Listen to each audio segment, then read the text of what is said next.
Hello, everyone out there in podcast land. Welcome to the Front Row Movie Reviews, the podcast for people who actually like movies and TV.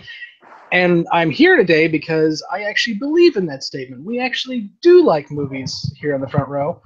And we did a full disclosure yesterday that had me versus three people who, well, okay, Craig's wishy-washy. He likes it, then he doesn't like it. He likes it, then he doesn't like it. But it was me versus three people who didn't like Star Wars: The Last Jedi. And judging by the 93% on Rotten Tomatoes and the $165 million worldwide it's already made in 2.5 days, I think I may have found the only three people in the world who didn't like The Last Jedi. So, several people emailed and wrote into us, and it actually was several, that said, you guys are crazy and you don't know what you're talking about. And then I felt that I spent so much time defending the frickin' movie that I didn't get a chance to talk about what I liked about the movie. And so we're going to go ahead and do a, as I have labeled it, a non-haters review of Star Wars: The Last Jedi. And I have brought on one of the folks who has been with us before and also sent me a message saying, you guys don't know what the hell you're talking about. So I'm going to give her a chance to say what the hell she's talking about. Okay.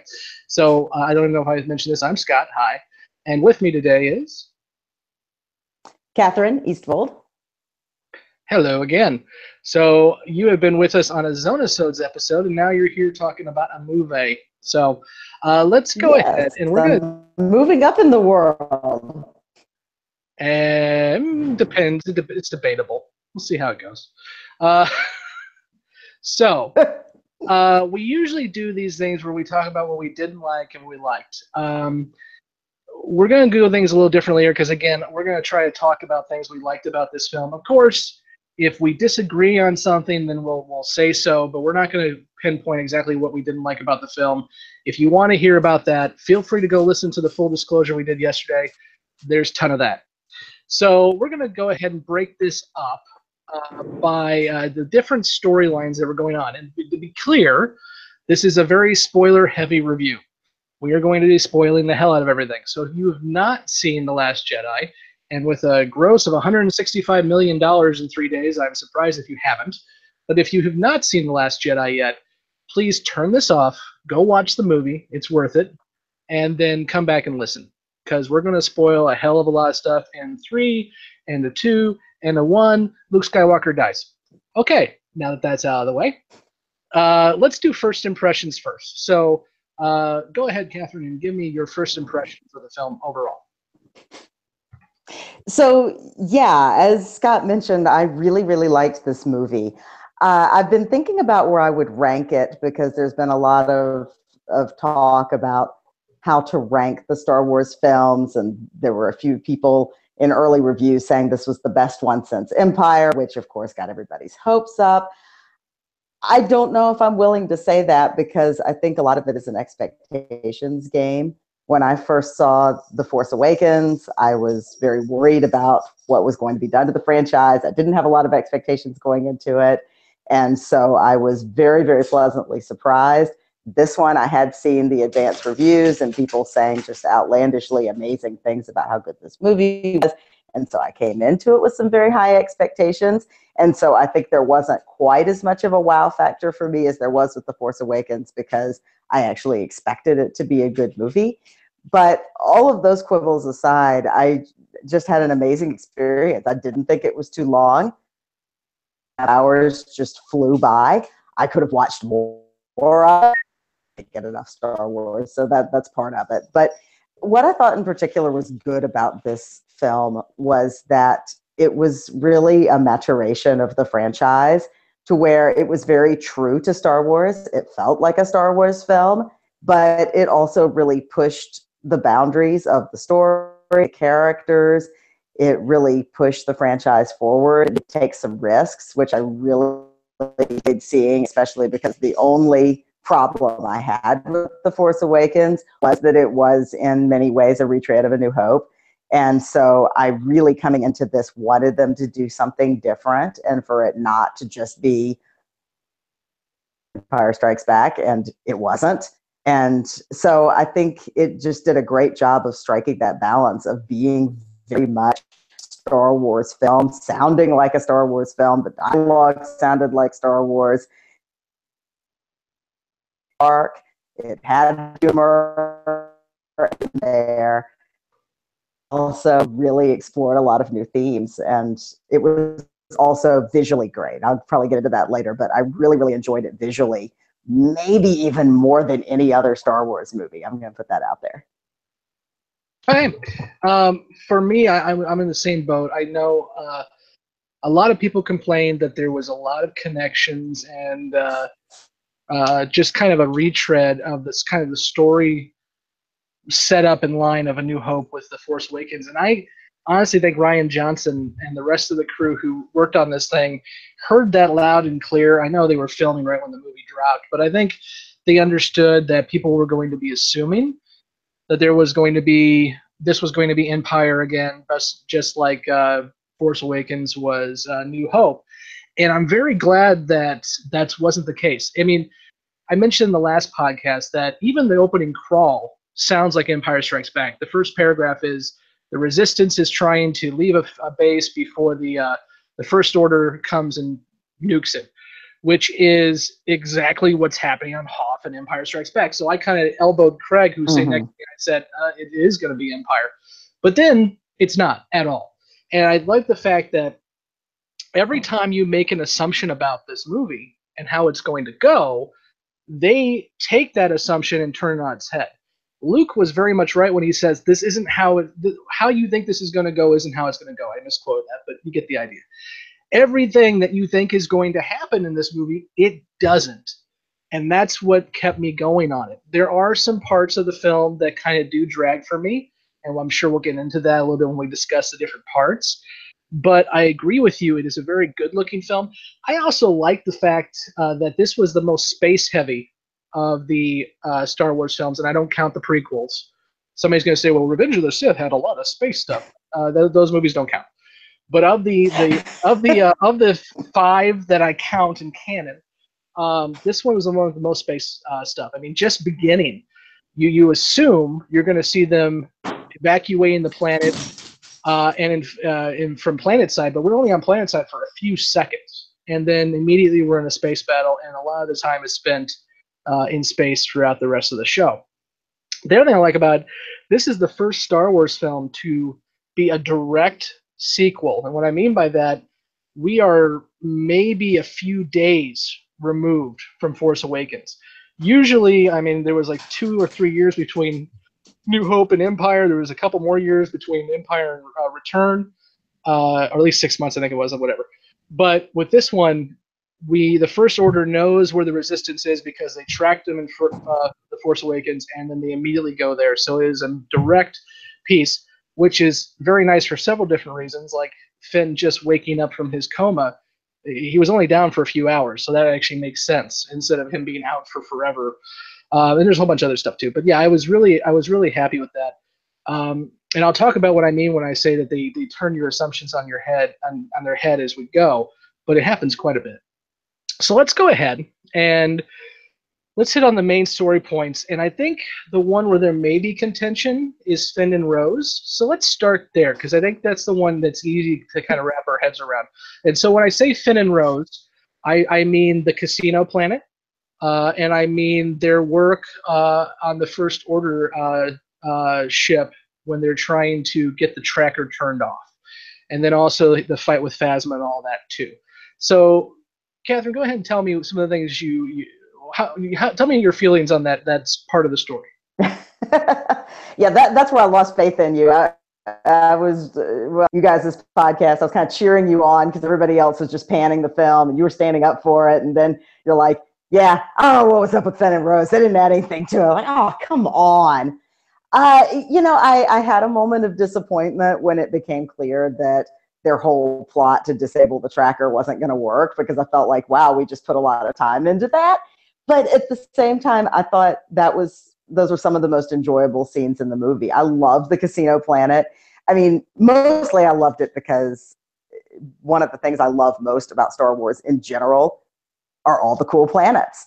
And they just show you how big this universe is and how many amazing planets and life forms there are. And so I think with The Force Awakens, I was left wanting to see a lot more, and I was hoping that we'd get to see more planets in this one. So I was like, okay, we're going to go to a cool new place now. I'm good with that.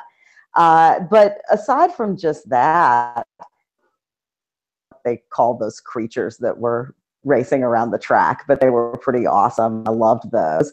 But aside from that, I thought it was a really important window into kind of the larger significance of the resistance and the battle between the resistance and the empire, because it showed you, okay, the resistance isn't just these people on this one base or on this one cruiser.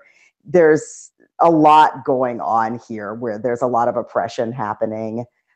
There's a lot of greed happening. There are these kids who are trapped in the stable taking care of these creatures, basically slaves. And they're kind of course, as you see at the end, the very last scene, which I loved, they're looking to the resistance as their hope too.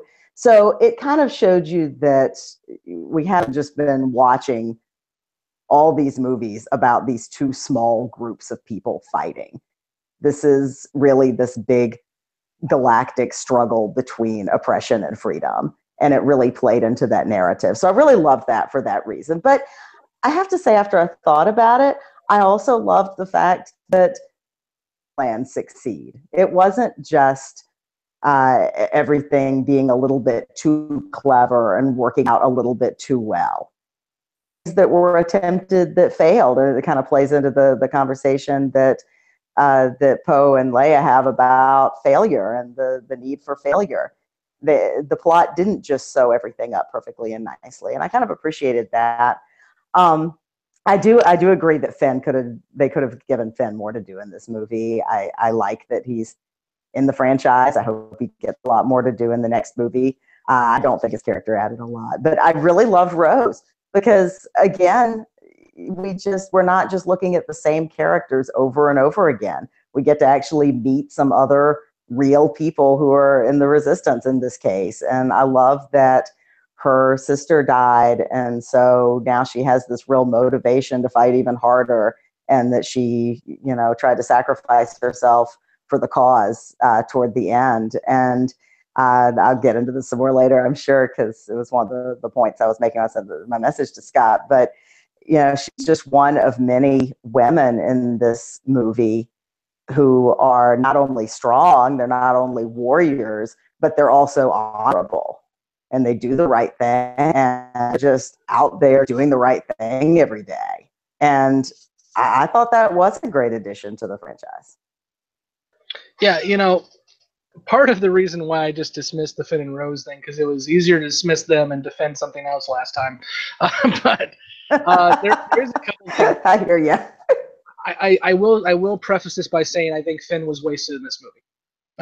The Rose character's a good addition. I think it's nice to see somebody from quote unquote the lower decks who doesn't have a destiny or a mission, is just kind of thrown in. I do appreciate that, much like kind of Finn was in the last one.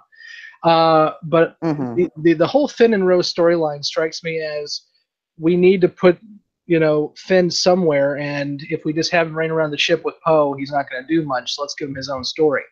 The couple things I did like, though. I agree with you. I loved seeing what the Resistance looked like outside of the main Rebel fleet.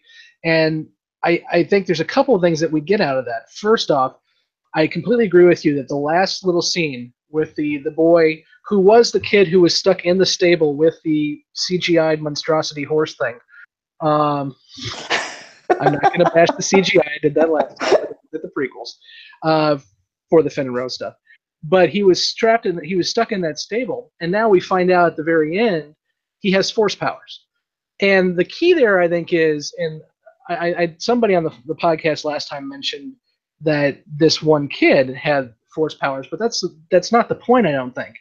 The point is, much like they were saying with Rey, and why I very much like the parent this situation, and we'll get into that here in a little bit, is this is not about a lineage. This isn't about you have to come from some family on high, or if you're George Lucas and making the prequels, that you have to have a high midi-chlorian count.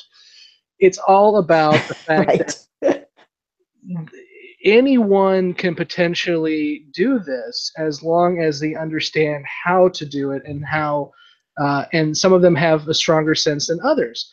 And I also really love the fact that when they send out the distress call is never answered.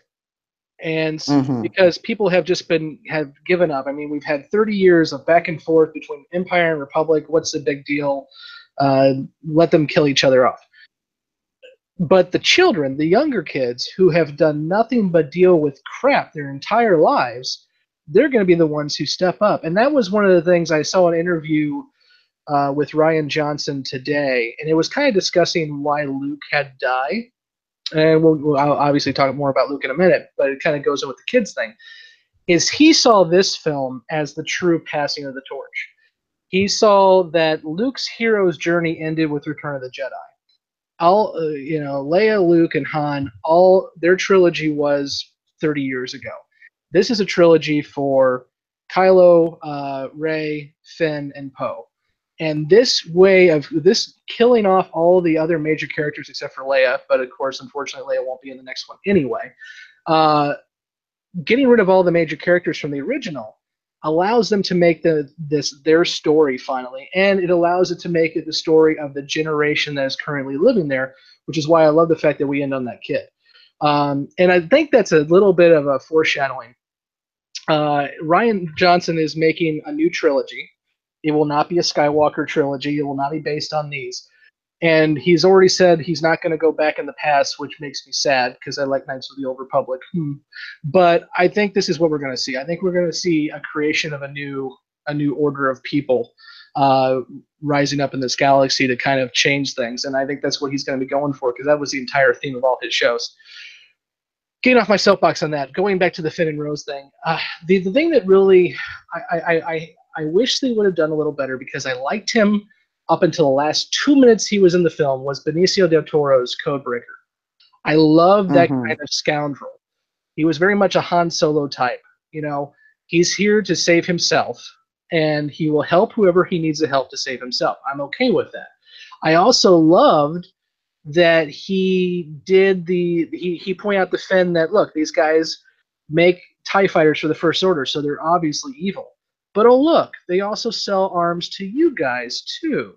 So everyone's evil to somebody.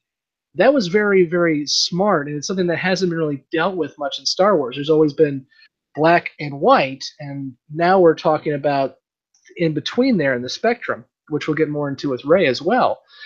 And I loved all that. I just wish, and it was true to his character selling them out and getting thousands of people dead by having half the fleet get blown up at the end. I wish they would have found a better way to make his character a scoundrel without getting so many people killed, because now I don't like him, and I want to like him. I think maybe if he would have sold out just Finn and Rose, and that was his way out, I could have been okay with that because he didn't get hundreds of thousands of people dead or killed or whatever. But I think we're probably going to see his character again, and unfortunately, I think they kind of tilted him a little too far to the evil side for me. But I did like him most of the time. Yeah, that's basically all I got. BB-8 riding an ATST is not my idea of a good time.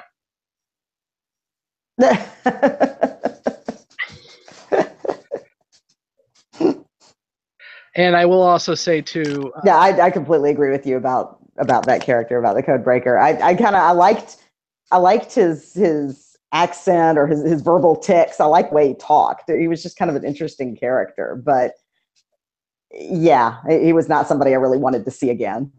And I bet you that was a call by Benicio del Toro. He strikes me as the kind of actor. Hey, Creeper, welcome back. We have a viewer. Hi, Creeper. Creeper's always checking us out. It's kind of creepy, actually.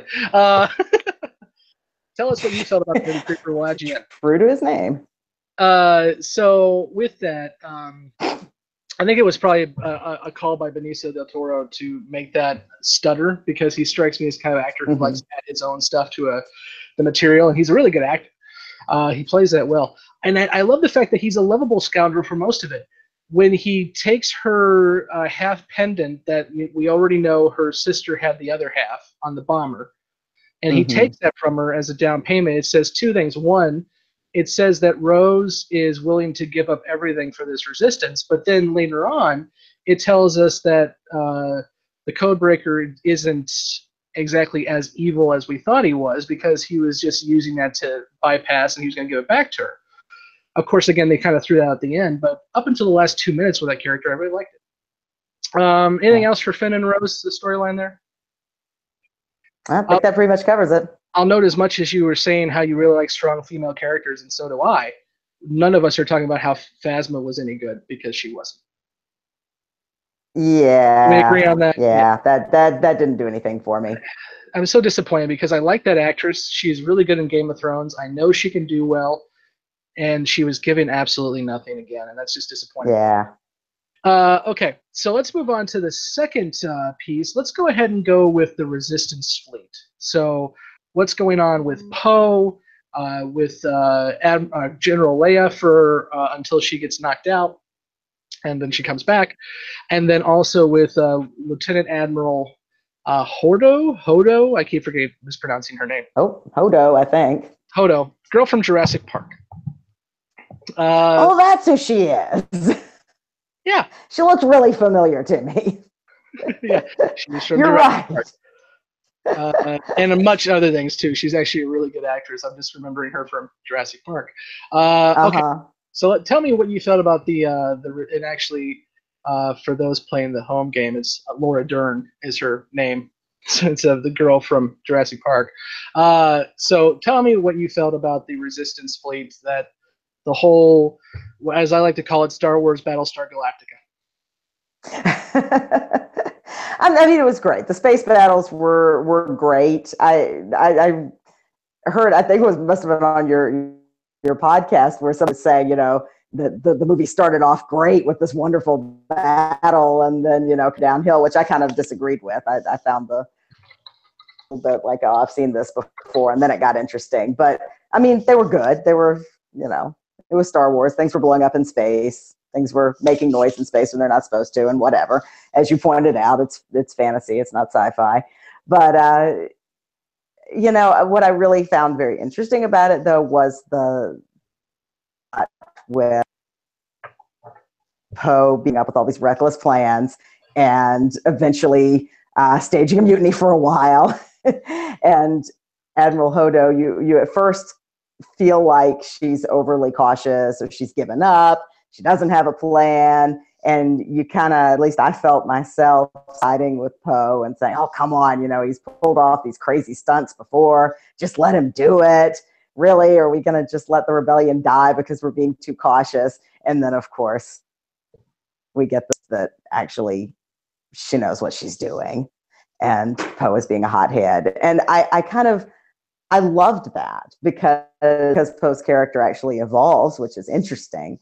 But also, again, because we're just used to, in movies like this, the hotshot macho guy who takes risks,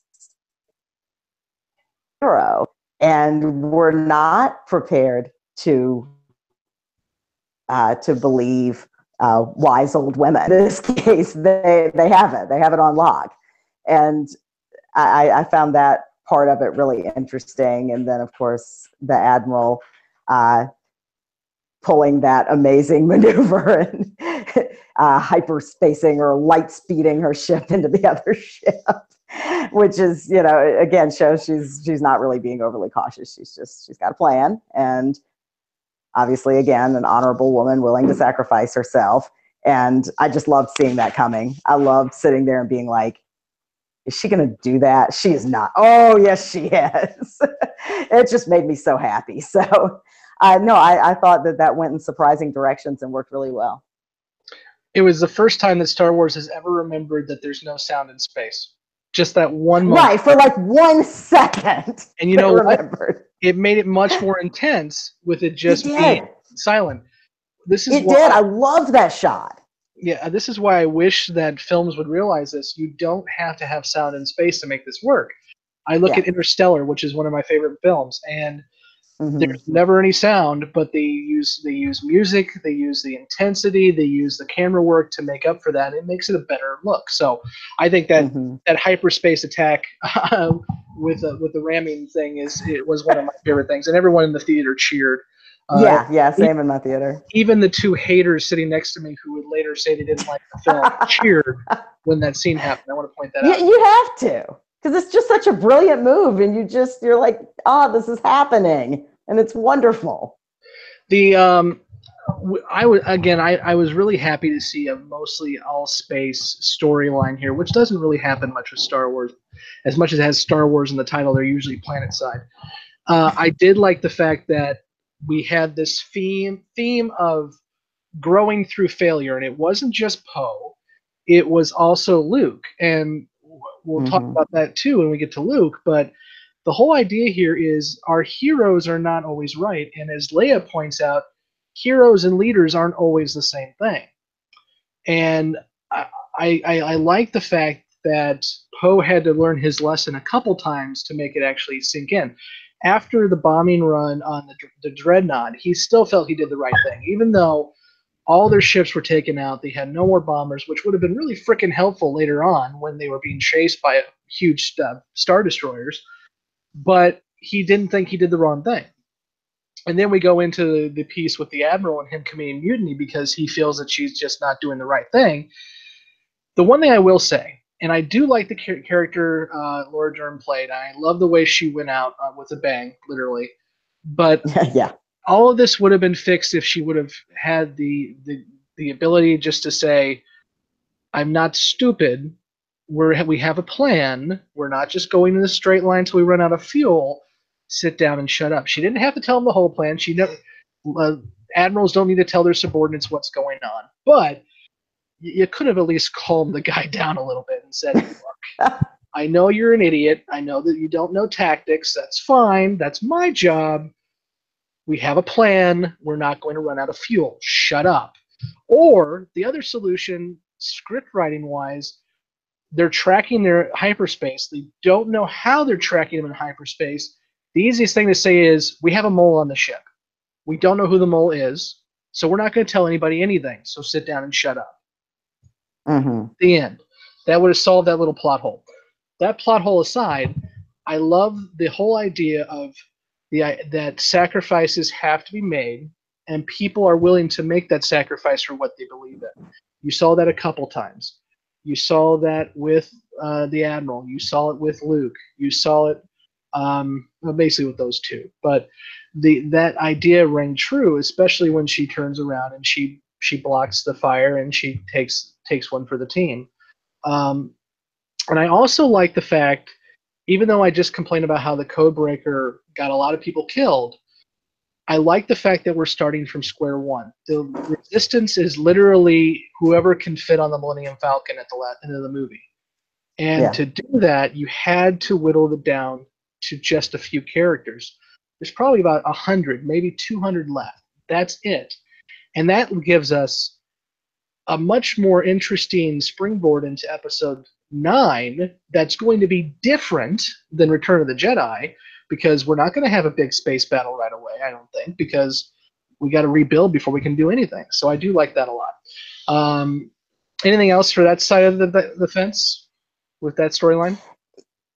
Yeah, I mean, I was just going to say that I do see how that sets up episode 9 better. I have to say that was one thing I was a little conflicted about, was how many people they killed off in this movie. It did feel a little contrived and a little bit like, well, we need this plot device. We're just gonna hundreds of people, but it sets it up nicely. Also, again, makes the point that the Resistance isn't just an army. It isn't just a force. It's ideas, it's freedom, it's oppressed people everywhere, that kind of thing. Which I think, and that there may be pockets of it elsewhere. Which is what I'm really looking forward to. And they couldn't. Yeah, what I said was really what I'm looking forward to in episode 9, because that's where they're going to have to go with it. Sorry. Didn't mean to cut you out there. You're kind of going in and out a little bit. Nope. I thought that's fine. I know I'm trying to adjust my headset here, but sorry. Okay, so let's move on. We've got 2 main storylines left, and then we'll talk about the ending. So the next one would be Rey and Luke on the island planet, which we literally start right where we ended off with The Force Awakens with her handing the lightsaber, and I freaking love the fact that he just tosses it overboard. uh, for the past 2 years, we've been trying to figure out what happens next, and I guarantee you, no one of the millions of people who have saw The Force Awakens say he's just going to throw it over his shoulder and walk away. No one thought that. It's another one where they just go, we're going to take what you thought was going to happen and turn it on its head. So, how did you feel about the Rey and Luke time and Luke's portrayal in general on the island?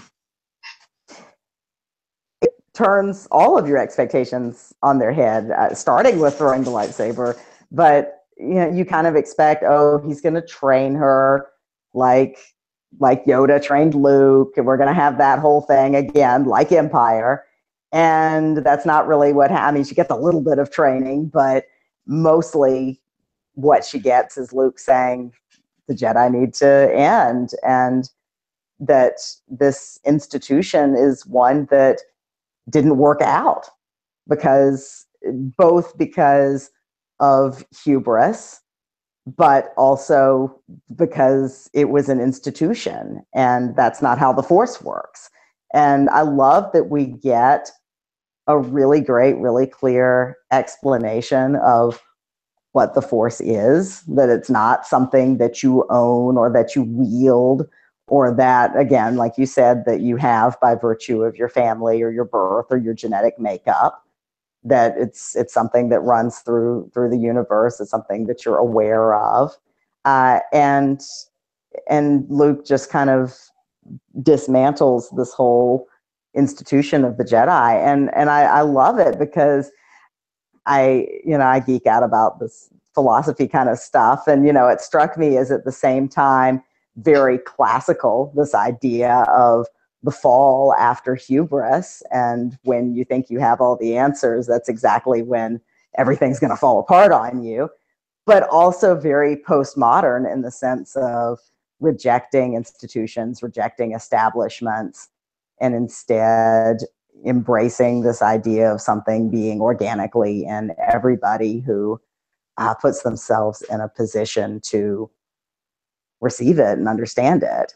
I loved, even though it was kind of trippy and I wasn't sure where it was going, I ended up loving the part where Rey goes into the dark hole and sees herself going into infinity, because I think it really did effectively illustrate what her issue was with being afraid of being alone, being afraid of being alone with herself and being a nobody.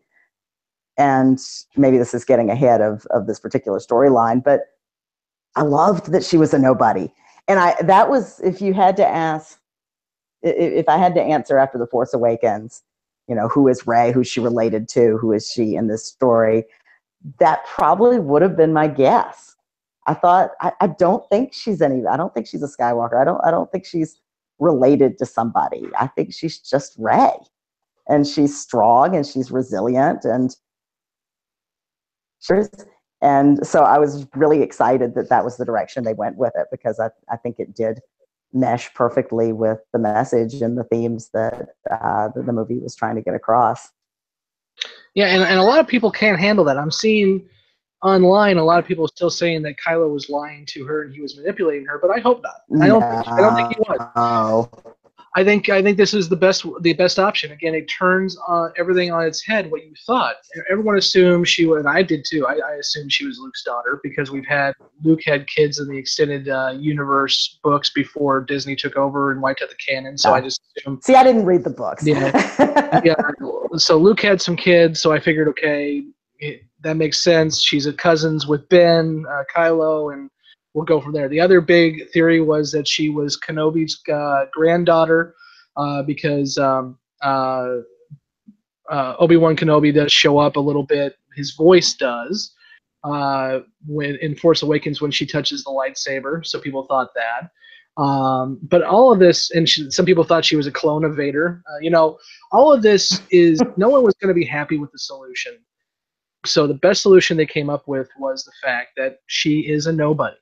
And again, it goes into what you were saying already, and that is, it doesn't have to be somebody. You don't the for the longest time, the Jedi and the Force has been some kind of hierarchy and some kind of royalty.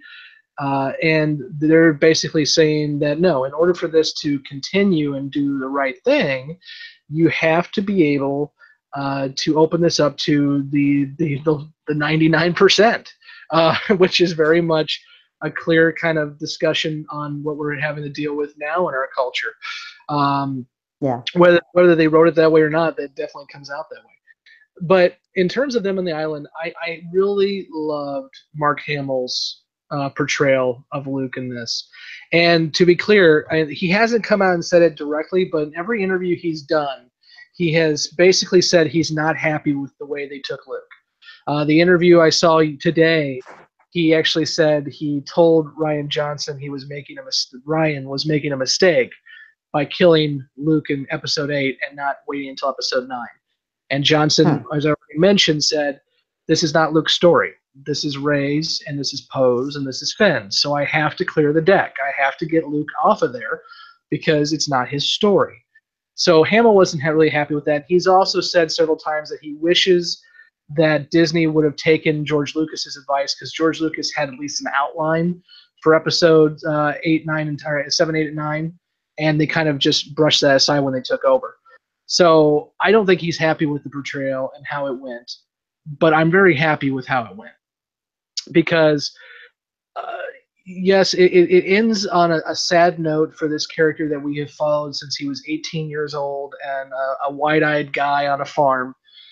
But he's able to find redemption at the end by sacrificing himself. And also, I just love watching old cranky Luke run around an island and try to prove to this girl that she is making a mistake. And in the long run, he was kind of right. The Jedi Order did end with him. Now, we did see that Rey stole or borrowed the Jedi library. So she has those books on the Millennium Falcon. We get a brief scene of that when Finn is rustling around for his jacket and he sees the books. So she did get those out of the tree before Yoda burns it down with lightning. But yes, of course, Yoda's in the movie. Yeah, that was a little strange. And by the way, Yoda was a puppet again, which is nice. Right. It wasn't CGI. He was a puppet. Yay. But no, I love the fact that we got a characterization of Luke that didn't make him perfect, that made him make mistakes. And again, going back with the Poe storyline, learning from failure is okay. And Yoda points it out. It's like, you didn't listen to me when I was talking to you in Empire when I said you had to learn from your failures. You have to learn from your failures. And I think we'll get into more about how Luke ends here when we talk about the final few scenes. But I do think that he met a noble end, and I really do appreciate that. Along with that, I think Daisy Ridley played this amazingly well. She had this entire movie on her shoulders when she's on the island scenes, and she is a very strong character. She does not get pushed around by anybody, and even when she's doing the Force Skyping with Kylo, she's still in control. For being a young actress who hasn't done much. I haven't seen her in Orient Express yet, but I hear it's not exactly the best movie out there, so that's why I haven't watched it yet. But she hasn't done much, but she is a very good actress, and I really appreciate that. And I appreciate the fact that Rey is a strong character because, as I've already mentioned, I didn't like Rogue One at all. And one of the major reasons why I didn't like Rogue One was the main character, Jyn. She follows the plot, but she does nothing for herself. She screws up here, she screws up there. At the end, the guy has to come and save her ass several different times. She's not a strong character. She just kind of goes in the wind. And people have said, well, Rey's just like that. No, Rey's able to kind of make decisions for herself, and I really do appreciate that. And Yoda's badass. Just throwing it out there because I love Yoda, and it's great to have him back. The other thing I want to hit on here with this, and I kind of hit on with the last podcast, and you were talking about philosophy on this. The Star Wars films have not dove into the philosophy of what Jedi and Force and all that is. But the Star Wars back canon, which again Disney kind of wiped out, but is still there for those of us who enjoy it, deals a lot into that. And there is a whole different side other than light and dark. And I mentioned in the last podcast that Rey is definitely a gray Jedi. Her whole point is that she can play with both the light and the dark. And you mentioned the cave scene.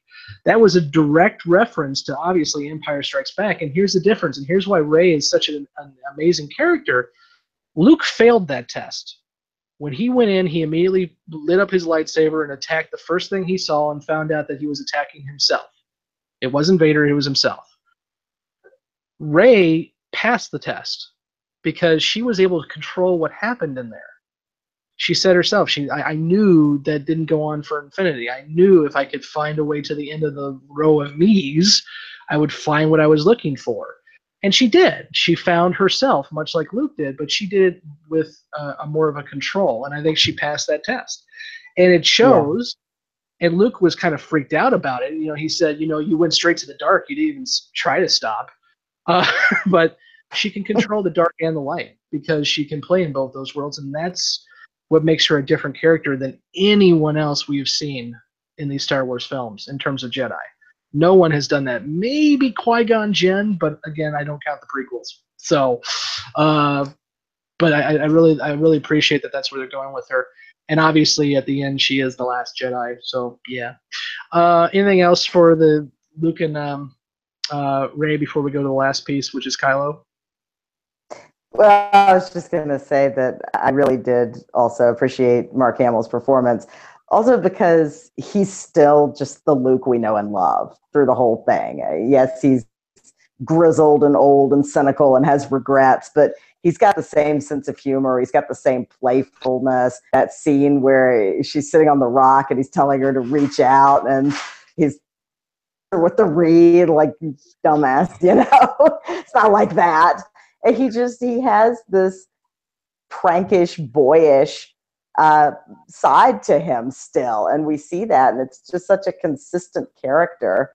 Well, and I think you see that when he and Leia meet at the end too. That we really are just seeing the end of a very consistent character that we've loved and watched and come to know through this whole franchise, and that was just so neat.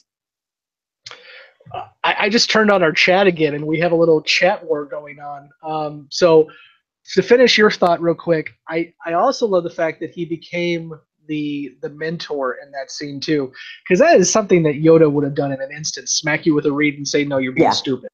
And along with that, I think what I also love about Luke and Mark Hamill's portrayal is yes, he's very much Luke throughout, but when he makes the choice that he's going to force project himself at the end of the movie, and I don't know if he knew he was going to die, but he knew it was going to, test him to his limits. He's even more Luke. He winks at C-3PO as he walks by. He brushes the dust off of them. I mean, it's just stuff like that where you can see that he has, as a person, much like his force projection is almost 30 years younger than what he is in real life. And that was the first thing that kind of tipped me off that something was going on. He had a better haircut and his beard wasn't gray anymore. But he lost all of that weight that was on him, and his projection was him when he was in his prime. And I love that, and I love that he was acting that way too. So real quick, we've got a little war on the chat room. Oliver Quinn says there were 0 lightsaber battles, so it's not a Star Wars movie. Let's see. And he died without showing off how powerful he had become, except being able to project himself. And why did we have to watch him fishing? I'm assuming he's talking about Luke there. I think we knew how powerful he was because when Rey went after him, he fought right back. And one of the cool things about when she went after him with the sticks and he broke the antenna off and used it to defend himself is when he falls back. If you watch real closely, he stops himself from hitting the ground. He's so strong with the force that he kind of just like levitates there as he's falling back. So the dude's pretty powerful. Creeper then pops in and says, 0 lightsaber battles. Did you see the film? And Quinn goes, yeah, that was a projection. It wasn't a real lightsaber. They never touch. Go ahead and question me again. And Rey and Kylo versus the guard battle. And Quinn goes, axes. Axes versus lightsabers. That sounds like a lightsaber battle to me. And Quinn says, no, it's not. You would be wrong. And this goes on. That was a really cool lightsaber battle. And Creeper says to get the fish all the way up, he just pulled the stick halfway up and then flipped it around. I don't know why Creeper has to tell us how Luke fished, but thank you, Creeper. We appreciate it. Creeper also pointed out he did not like the six-teated bantha when we saw Luke drinking the milk from it, but to each their own. We at least got to see what a bantha is finally. Yeah, and then, it was really interesting. Jehovah's Dragon says that he is a Jedi. And then he says, give us a thumbs up, not being haters. Okay, thank you, Jehovah's Dragon. I won't block you this time unless you, like last time, start talking about how we're all going to burn in hell, and I will have to block you again. But right now, you're being okay. So, okay, that's the chat room. Excellent. This is an interesting chat room for us. Okay. Thanks for the update. Thanks, guys. Continue to fight each other, and I will continue to read. So let's go into the end. Not the end, but the last little chunk, and that is Kylo and Rey and Snoke, and the axes versus lightsabers that Quinn does not feel is a Star Wars film. So go ahead and tell me how you feel about the relationship between Ben and or Kylo and Rey. I loved it. I loved that it really wasn't resolved in this movie. What's going on there? Whether there is any potential good in Kylo, where his character is going. I love that Rey didn't get taken in by him at all. That she came in maybe being a tiny bit naive, saying, I can turn him. I know I can turn him. And as she was saying that, I thought, oh, this is going to end badly. She's going to be really disappointed.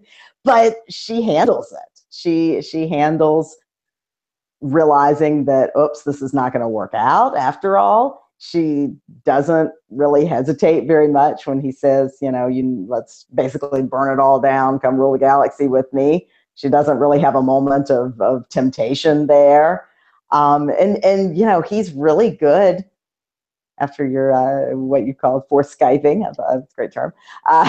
He's really good at knowing what buttons to push with her. I mean, he talks about her parentage and I don't think he is lying because, he says, the truth. It's not as though he just tells her, right? She knows.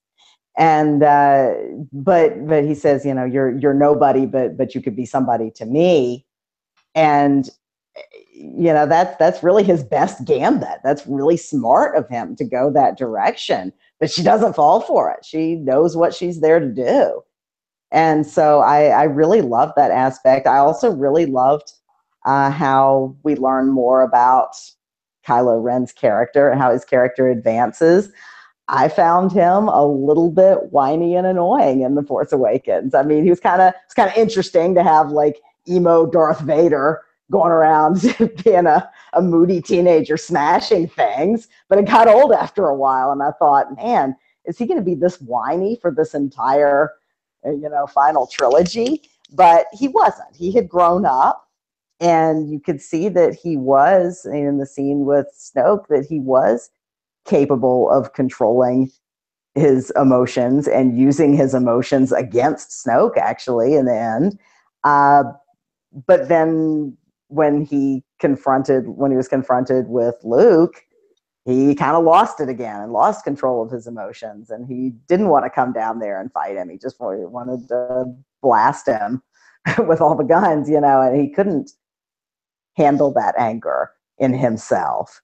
So I found it really interesting that he wasn't a two-dimensional character, that he did go through all these changes. And I don't think it's clear at all by the end of this movie how powerful he is, where he's going to go in the next movie. But one thing I did like, and this kind of relates back to Luke as well, and how powerful is Luke, is we hear from Luke throughout the movie that Kylo Ren was the most powerful person with the Force that he'd ever seen, and that he was afraid of him, and that was why he had this moment of thinking he was just going to finish him off.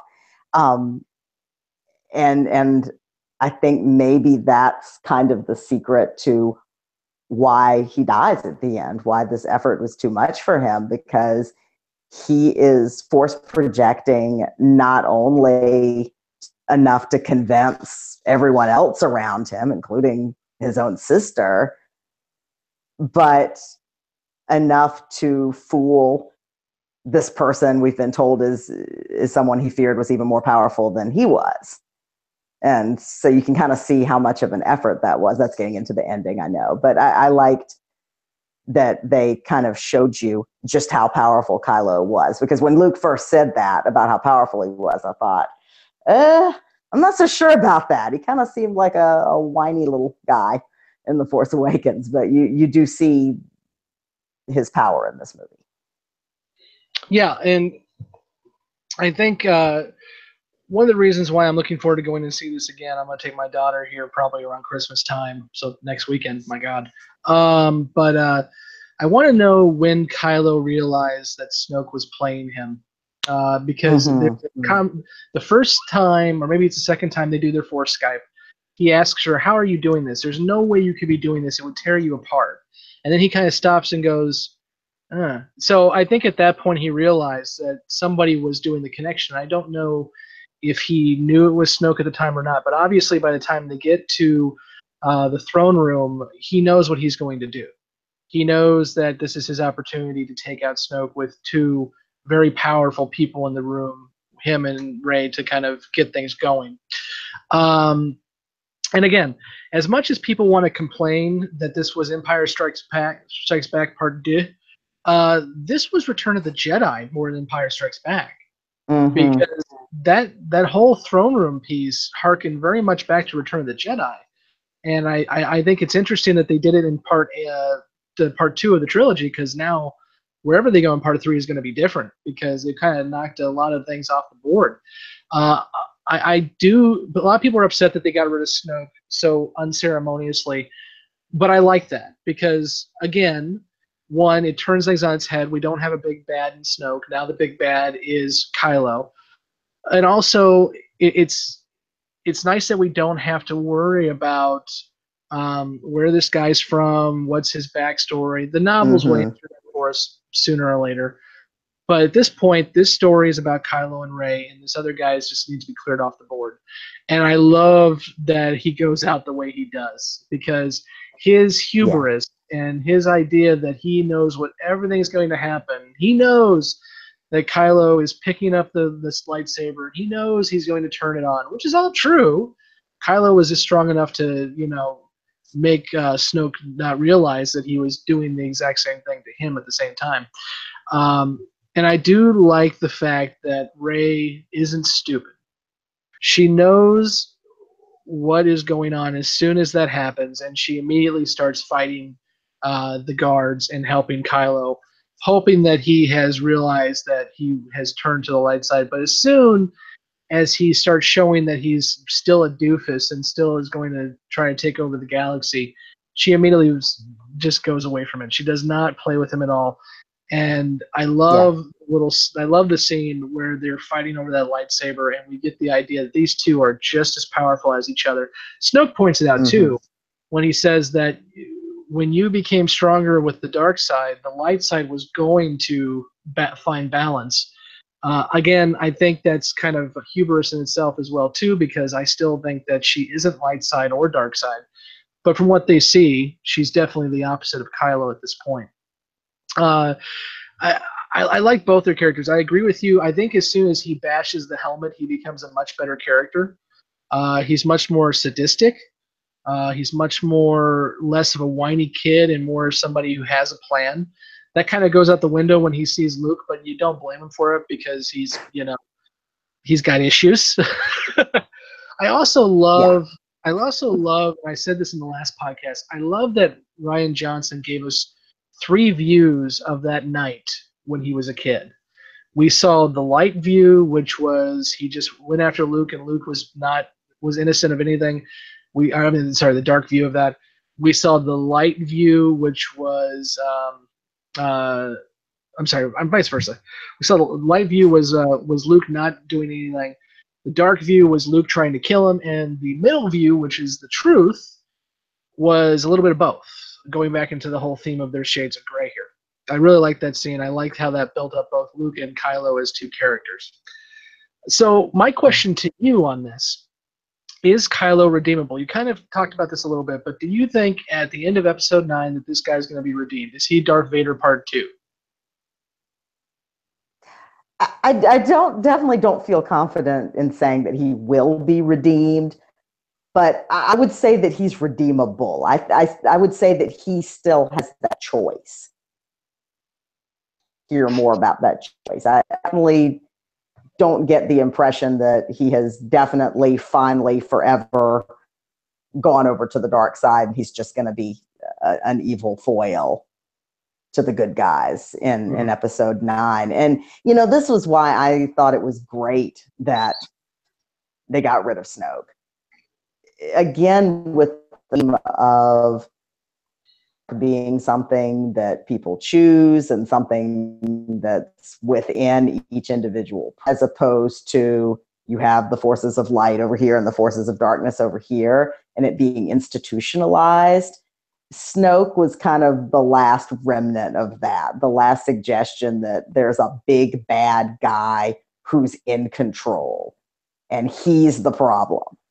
Mm-hmm. And you take him out in the middle of this movie, and it just clarifies that, okay, there's not a puppet master out there who's the problem. The problem is that there's darkness, and there are dark choices that individual people make. And the hope is that they're good choices that individual people make. And that's what it comes down to. And I love that. I agree with you. And but I will say I hope he's not redeemable, because I want that bastard to fry. I do too. I mean, honestly, I was sitting there in my chair watching this movie and hoping I was wrong, because, again, I assumed he was going to turn the light side. I figured, okay, I see where this is going. Rey is going to turn him, and then the last movie will be all-out war against Snoke. But I don't want that to happen, because I don't want this bastard to be redeemable, because I want him to die, because he killed Han Solo. As much as Han is no longer a factor, bastard killed Han Solo. I want him to die. Right. And I'm so glad. Especially at the end, then, that when he doesn't even have the cojones to come down there and fight with Luke until he has to. He just wants to obliterate him the dishonorable way. So I really, really, really hope that he's not redeemable, because I want to see that bastard dead. Period. Okay. Creeper has a question for us, and I think this would be a good time to answer it, and then we'll talk about the ending just in general. What do you think of the idea that Episode 9 will be a big time jump, giving Leia time to die naturally, and possibly for the Jedi boy, let's call him Kidster, I don't know where he got that name from, but sure, to grow up? So I haven't heard that. The one thing I have heard, Creeper, is they had just announced that J.J. Abrams has made his pitch for Episode 9 to the higher-ups at Lucasfilm and Disney, which means they don't have a story yet. It's interesting that they're going about this way, that Rian Johnson was able to do his story. And as I've already said, I think he set out to clear the board as much as possible. So all of the J.J. Abrams mystery boxes, who's Rey's family, who's Snoke, what happened between Luke and Ben, all that good stuff, all gets wiped out in this film, so you have a clean slate for Episode 9. But I don't foresee, for me, a big time jump. For one, I don't think the kid is as important as you're making him out to be, because, as we've already mentioned, I think the kid is just a symbol of the young resistance coming to be. I don't need to see the kid with the stable boy with the broom ever again. I need to see that idea throughout the galaxy. Mm-hmm. And the idea that he is not one kid. He is hundreds, if not thousands, of people who look to that emblem, as Leia pointed out. I think it was Leia who said it, who looks to the emblem of the rebellion and sees that as hope. And the whole idea of this movie, with all the themes built in, is hope for the future. And as long as hope survives, you can be as downtrodden as possible, but you still have hope. So I'm thinking there'll be a little bit of a time jump. I don't think it'll be a continuation like this one was from Force Awakens. But personally, I don't see them going too far ahead. I think this is going to be a story that's going to wrap up here in 1 or 2 years of movie time. Catherine, what about you? I agree. I mean, I really hope that there's not a significant time jump, because especially since they're talking about making other Star Wars movies that are Star Wars, but not in the same storyline and not having to do with the Skywalkers. I think they really just need to wrap this one up in a compact way. And I think going the future with a whole new set of characters would not do that. I don't see how they bring that into a landing if they do it that way. Mm-hmm. So I hope that it is compactly wrapped up. And Creeper says Kitster was Anakin's friend in Phantom Menace, which is why I don't know what Kitster was, because the Phantom Menace doesn't exist to me. Huh. I saw it in the theaters when it first came out in 1999. I'm old. And it doesn't exist. And neither does the Attack of the Clones, and neither does Revenge of the Sith. Maybe Rogue One, I'll let it pass, but if it's not in the main two trilogies, I don't count it. Sorry. Okay, so let's talk about the ending. The ending being everything when we get to the planet of Crate. And we've got a lot of stuff going on. Obviously, all of our disparate parts meet in one place. We've got Luke coming in with his force projection. We've got Kylo being a whiny little bastard. We've got Finn trying to commit suicide for no apparent reason. All of that good stuff. Yeah, that was weird. So go ahead and give me your impressions on that whole little, not little, but the whole last act of the film. Let's just kind of throw it together. Yeah. Well, you mentioned the one thing that didn't work for me was Finn trying that, because I didn't even get what he was trying to do exactly. I mean, the thing's already shooting. I'm not sure why one speeder flying into it was gonna take it out exactly. I mean, I thought that Rose's sacrifice for him, or attempted sacrifice for him, I thought that was interesting, just because it was one more example of what the people in the Resistance were willing to do for the cause and for each other. But I got no clue why Finn thought he had to do that, and that was just dumb. You know, and it flies against a lot of the stuff that's going on with this. And again, I go back to the idea of sacrifice. Hodo had to sacrifice. I keep trying to call her Hodor from Game of Thrones, and she's definitely not Hodor, but whatever. And you had all these sacrifices, and Rose's idea that we're not going to win this by sacrificing people. We're going to win it by loving people. It's a nice sentiment, but it's not how you win wars, and it's not how you win rebellions. The American Revolution wasn't won by love. It was won by a lot of people dying. So I'm sorry, that's the way it is. So I think it kind of goes. To be honest with me, I would have been okay with Finn dying in that scene if it would have done something. So if, for example, he knew that this Death Star tech could be taken out by something, which we know there's always a flaw in Death Star tech. Right, but they never went there. They never closed that circle. No. I mean, if Finn would have died doing something as a sacrifice, it would have, for one, gotten him off the board, because I don't know what the hell they're going to do with him in Episode 9. Hopefully more than just send him to a casino. But it also would have kind of strengthened that theme a little bit, and it made no sense to me. Sorry, go ahead. I was just kind of following up on that piece. Yeah. No, that was the only thing that didn't work for me there. I thought the rest of it worked really well. I loved Luke's force projection. I was really glad that was what was going on. Unlike you, I really didn't see that coming until it was revealed that he was sitting there on the island, and I was very grateful, because I really just wasn't sure how to explain why he was able to just stand there and take bullets like, Wonder Woman in No Man Land style. I wasn't sure why that was part of his skill set all of a sudden. So it really did make sense to me. I loved that that Rey showed up and was able to use the Force to move the rocks. I mean, it was just a great feel-good ending. I really want one of those crystal ice wolves for a pet because they're really pretty. They probably cut you every time you try to and pet I will just say, as an aside, that I was pleasantly surprised at how well all the creatures worked. Again, I love new planets and new creatures. I had serious misgivings porgs because I saw them merchandised everywhere and they were just way too cute.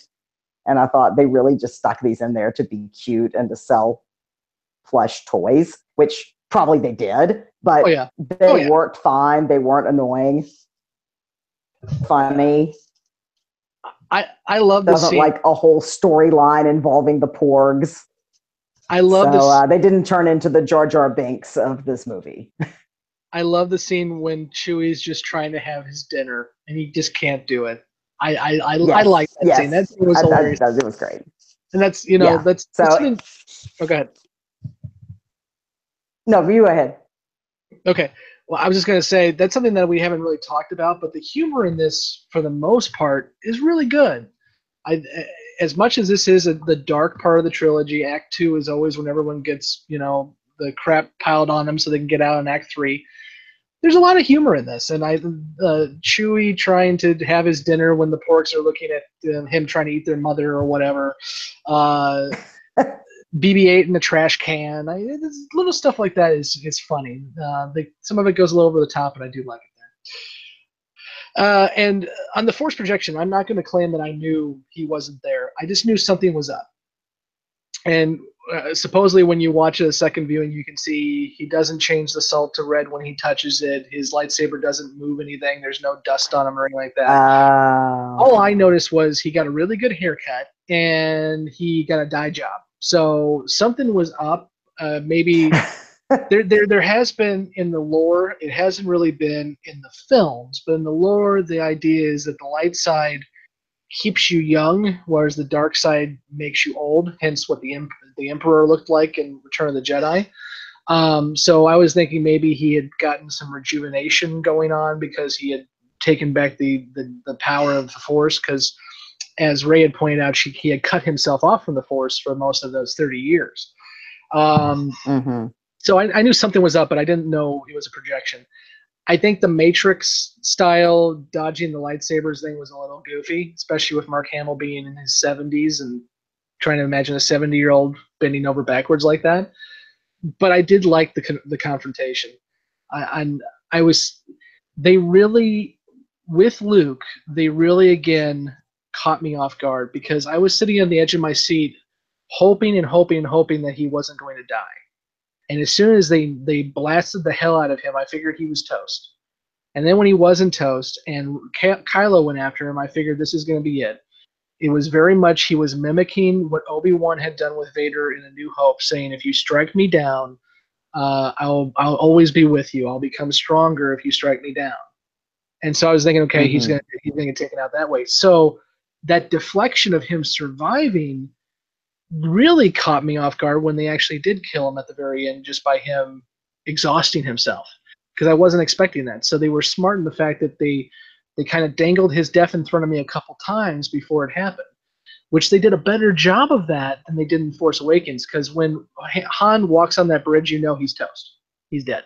You just knew it. With this, they were able to kind of sidestep it a couple times to where you didn't expect it to happen when it finally happened. And I think one of the most beautiful, I agree with you, Rian Johnson is a great visual guy. One of the most beautiful things they had going there was the fact that he was looking at two sons when he passed away, much like he grew up under two sons. Now, my question was, and I have to go back and look, I don't remember ever seeing those two sons on the island planet. Like I don't remember the island planet being binary. I don't think it was. No. I noticed the same thing. I don't think it was. In my head canon, I think at that last minute he projected himself to Tatooine before he died, and he just went back to his home. Okay.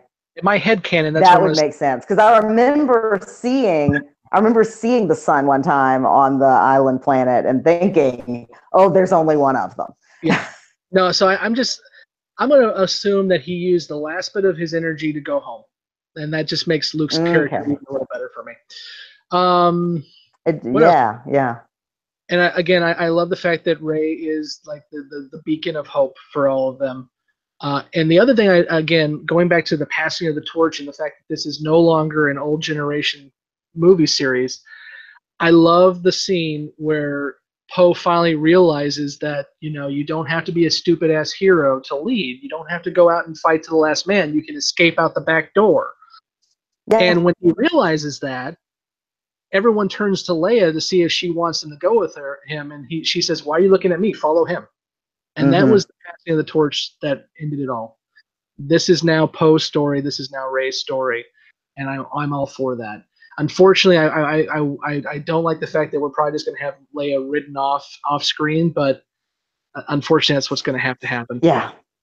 But I will tell you Yeah. what: when they're in the closing credits, and when the Carrie Fisher memoriam comes up, they go into a very quiet piano version of Leia's theme from the original trilogy, and that was very nice how they did that.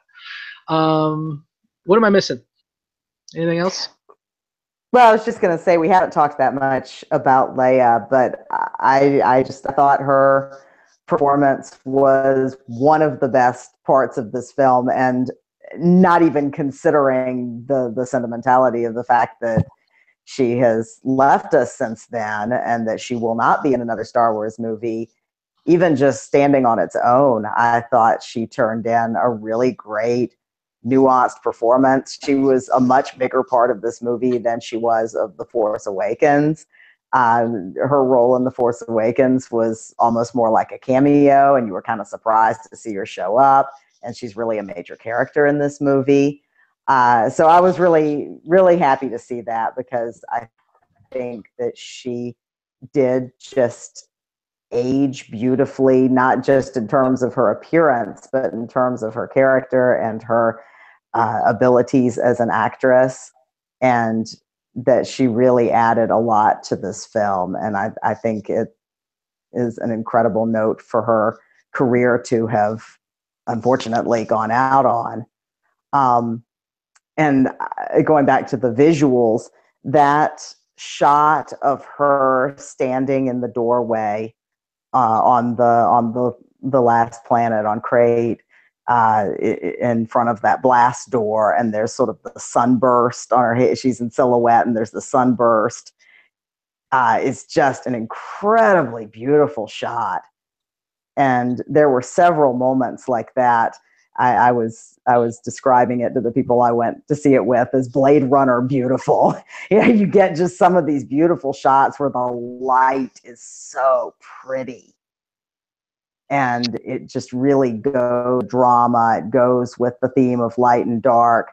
I loved the visuals in the scene where Kylo and Rey are having the lightsaber fight with the guys with the axes. I love that scene too, because you have these fireballs dropping, and it's kind of like what the lava lake was supposed to be in the prequels, except it actually works. Oh, what are these prequels you speak of? Creeper mentioned to me earlier. Oh, stop that! They refer to it. Disney recognizes this as canon. I don't like it either, but they do. So, Creeper points out that I'm a prequel denier, but I need to realize that the prequels are part of the franchise. And I replied to him in the chat room, one word: mini chlorines. And I rest my case. Quinn is still feeling that we don't know what the hell we're talking about, and he still points out there were no lightsaber fights, so therefore it's not Star Wars. I'm gonna let that one go. Quinn's just doesn't know what he's talking about. Hi, Quinn. There's a 7-second delay, so I expect you to reply back soon.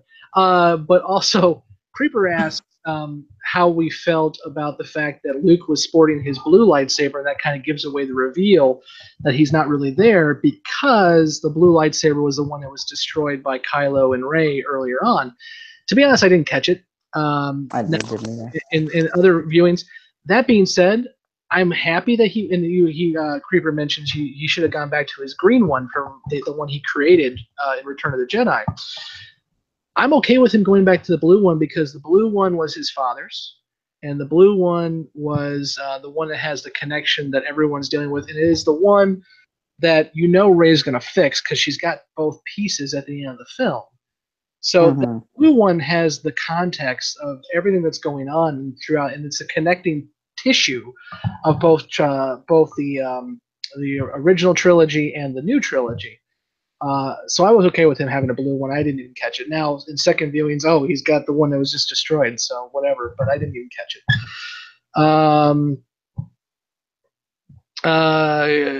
Quinn. So Quinn's defending his own indefensible logic now because he's saying, yeah, Rogue One also didn't have lightsaber battles, but it's Star Wars because they didn't need lightsabers for the main story.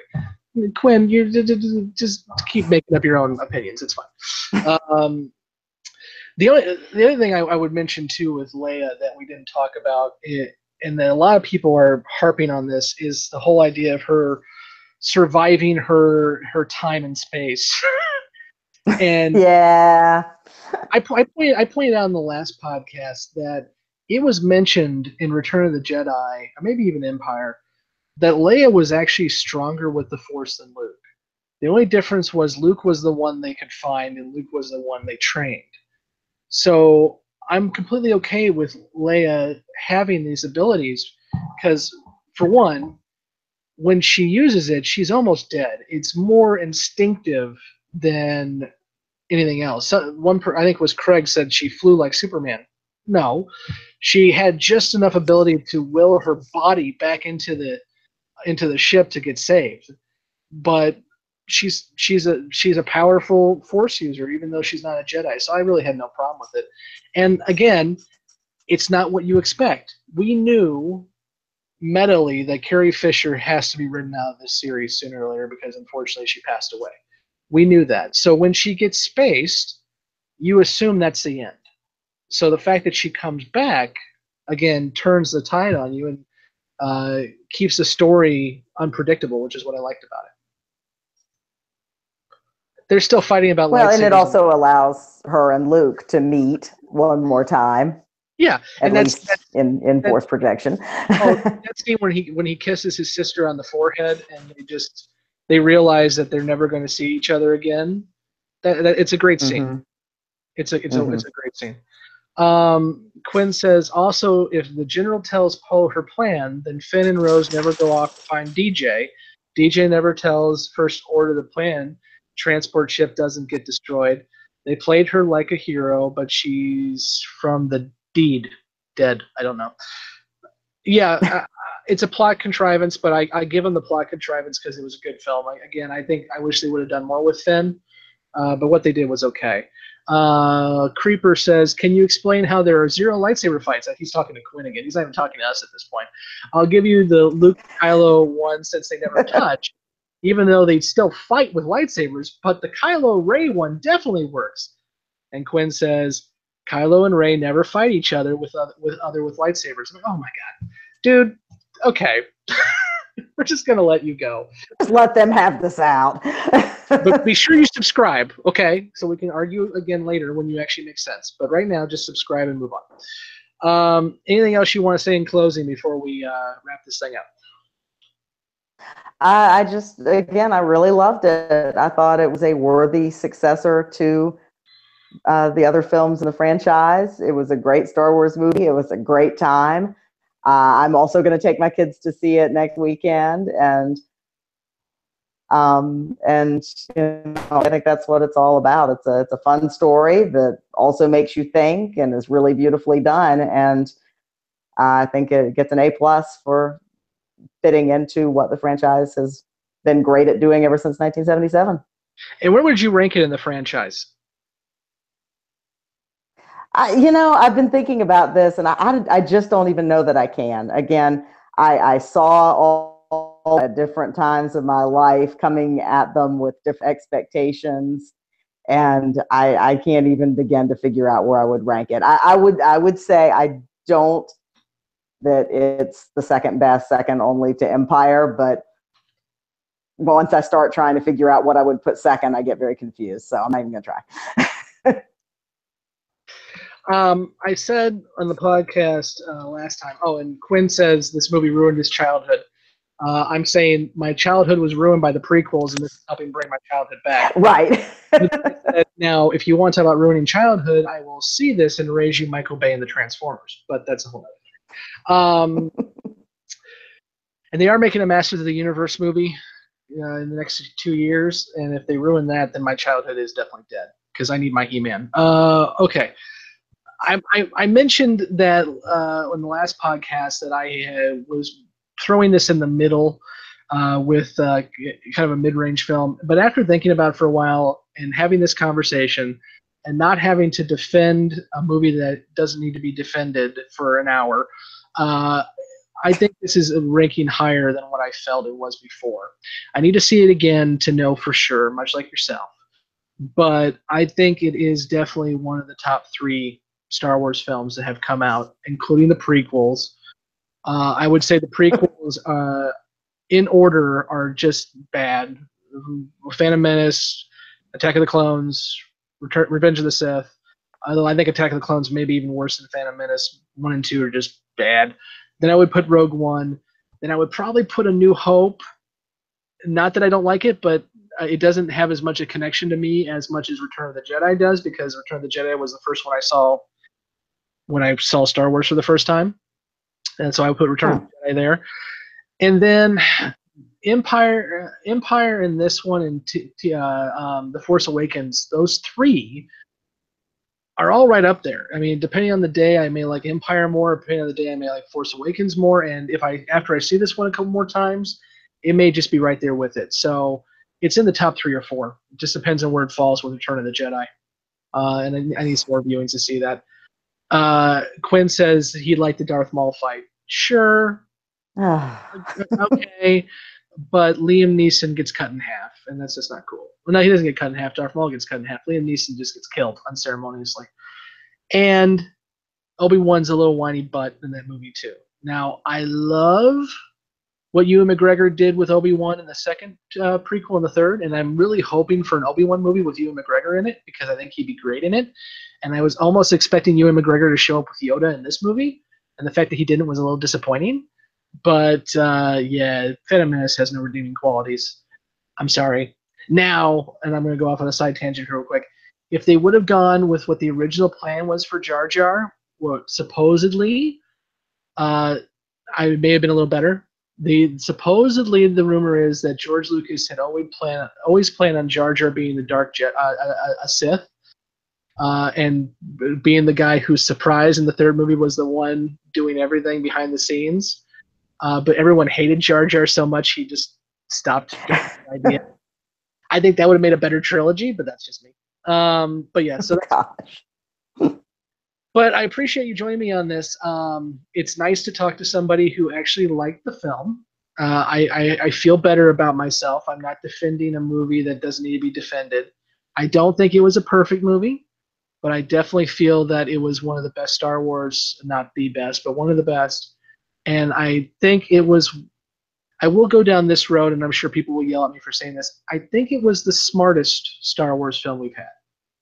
Take that as you will. I think so too.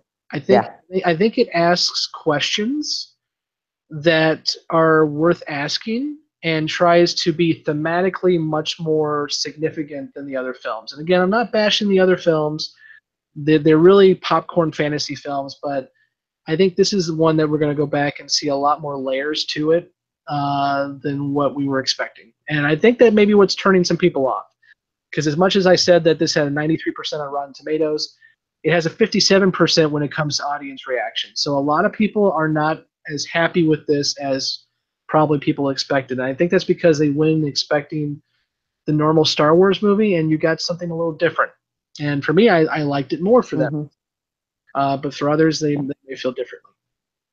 Anything else you want to add in closing remarks before we finish this thing off? Yeah, I completely agree with you that it really did take some risks, and it pushed a little farther, and I think it was time for a franchise to do that. Glad that they did. Well, I also want to thank those who've been in the chat room with us. This was one of the most active chat rooms. I love the fact that you were fighting each other. That was nice. Continue.